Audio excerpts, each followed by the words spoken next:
Բավականին հաճախ հոգեբանը եւ հոգեթերապևտը կարող են իրենց աշխատանքում համագործակցել հոգեբույժի հետ,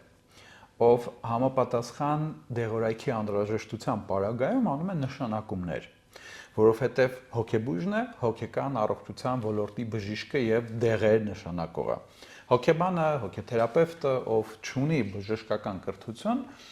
որևէ իրավունք եւ մասնագիտական կոմպետենտություն չունի դեղորայք նշանակելու։ Եվ սա շատ կարևոր հանգամանք է արդյունավետ թերապևտիկ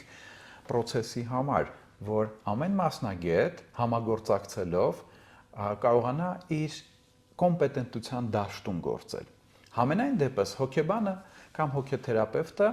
շատ հաճախ է առնչվում այցելուի հետ աշխատանքում որոշակի իրացիոնալ պատկերացումների հետ կապված հոգեբույժի կոմպետենտության,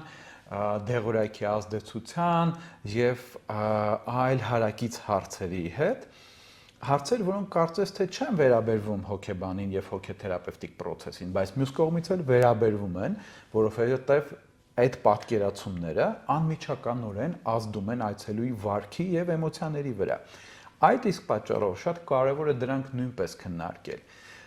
Եթե մասնագետին չեն հերիքում, բավարար չեն պատկերացումները, գիտելիքները այդ ոլորտում, միշտ կարելի է համագործակցել հոգեբույժի հետ, ով կօգնի հոգեկրթության շրջանակներում ավելի լավ բացատրել դեղորայքի ազդեցությունը։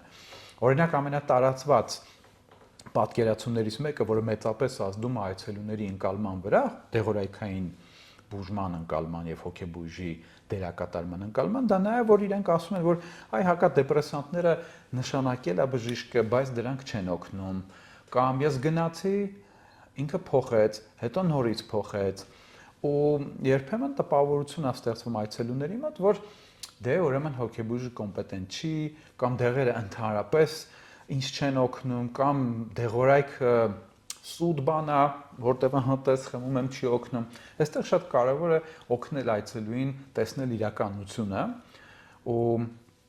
նման դեպքերում երկու կարևոր փաստ կա,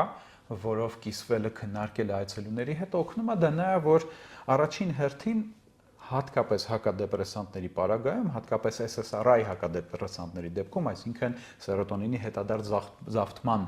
ինհիբիտորների պարագայում անհրաժեշտ է 2-ից 4 շաբաթ, որպեսզի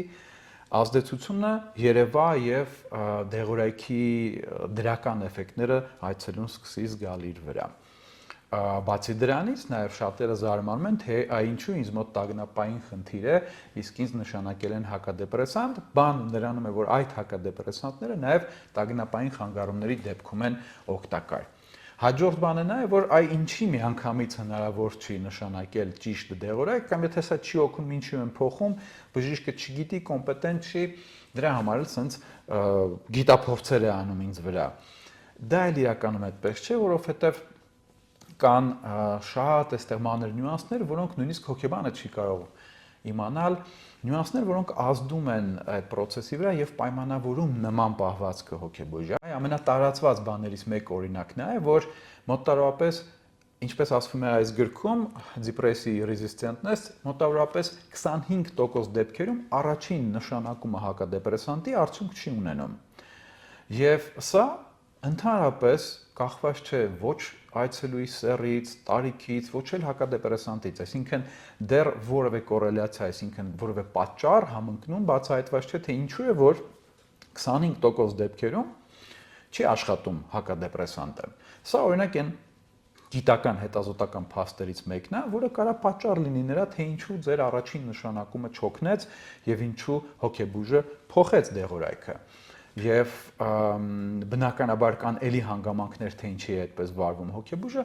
ամենացանկալի տարբերակը դա անպայման հենց հոգեբույժի հետ քննարկելն է եւ իհարկե եթե կարիք ունեք նաեւ ձեր հոգեբանի հոգեթերապևտի հետ համատեղ դա քննարկելն է, որը կօգնի ավելի լավ կազմակերպել հոգեթերապևտիկ process-ը։